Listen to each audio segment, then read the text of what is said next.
They were the George Clooney and Brad Pitt of the 1930s and 40s. Humphrey Bogart and Tyrone Power, two of Hollywood's most famous movie stars.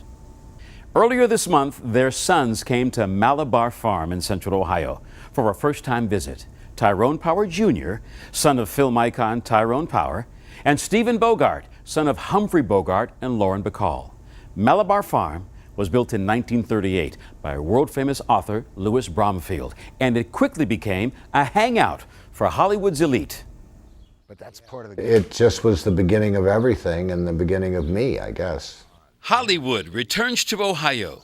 Two men, sons of famous faces, supporting the preservation of Malabar Farm State Park. I said, I have to be here because it's such an important part of course, my family's history, but it's an important part of Ohio history as well. And to hear that it might have been going into disrepair was a big problem for me. And I said, sure, what can I do? And he said, come on out, we're going to do a big fundraising thing. So we did. The farm sounded fantastic. I'm a total history buff, and I'm a total Hollywood history buff. And it was a no-brainer. I said, I'm there. This was the first time Stephen Bogart and Tyrone Power have been to Malabar Farm, but they know their family's history at the farm. In the 40s, Hollywood's elite would come here to visit novelist Louis Bromfield and to escape the rat race of New York City and Los Angeles. It was a place to relax and enjoy nature, but a visit also involved some hard work. And Bromfield believed that everybody who came to the farm learned how to work on the farm as well. So in the morning you would get a little index card with the chores that you needed to do. So we'd have James Cagney selling produce down at the produce stand, Kay Francis maybe stirring apple butter, and another celebrity maybe helping birthing sheep or cleaning out the stalls. Stephen says his father, Humphrey Bogart, loved writing and was friends with many writers.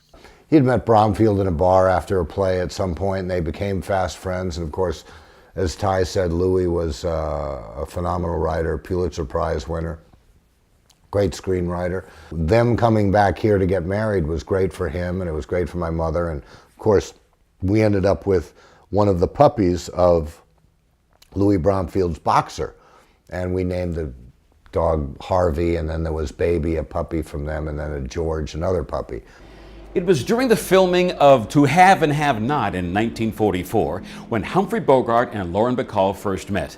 Now, Stephen says his mother didn't really like Bogart at first. She was just 19 and he was 44.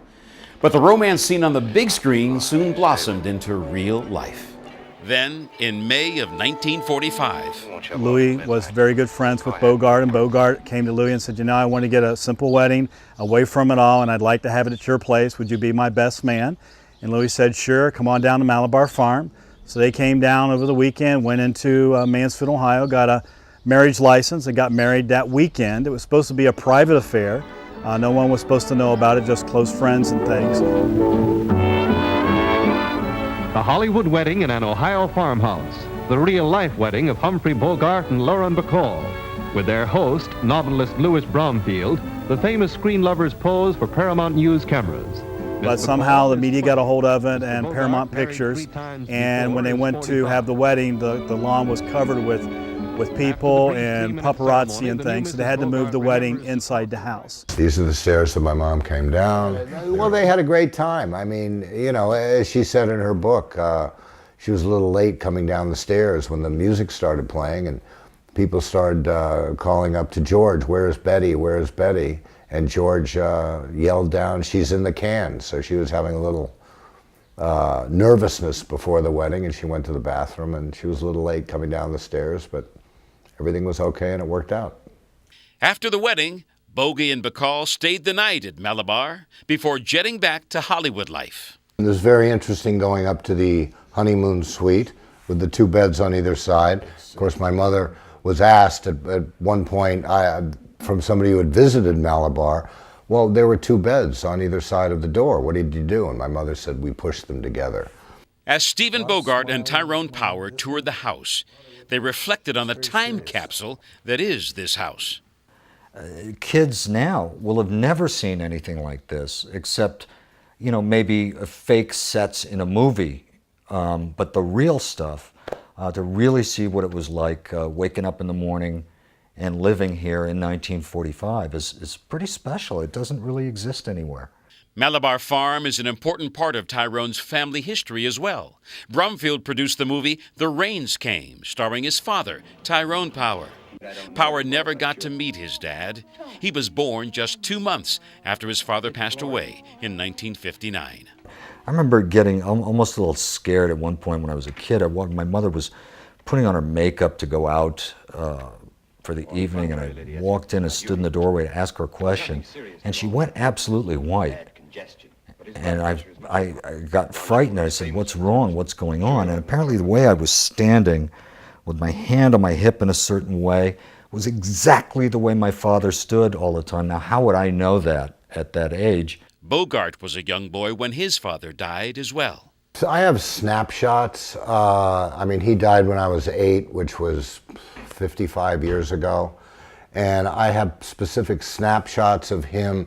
I don't have any movies in my head of continuous stuff, but I remember him. Remember, he was working a lot, and he'd come home at night, and he'd want to relax for a little bit, and then he'd want to have dinner with my mother because it was very important to him. He was older when they got married in 1945. He was 45 and she was 20. It's 25 years. So his most important thing to him was he wanted her with him. He never thought he'd be a parent until, of course, my mother got pregnant. Stephen now lives in Florida and works in real estate.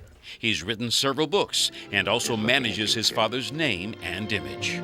I think the best part is being able to meet and see the people that I've been able to meet and do the things that I've been able to do. I find, as it turns out, I'm a pretty lucky guy. You know, people say, wasn't it difficult growing up as the son of two incredibly famous people? As I said, my teens, my 20s, yeah, it was difficult. But then as you get older, you look back and you say, a lot of people have it a lot worse. It's could have been worse.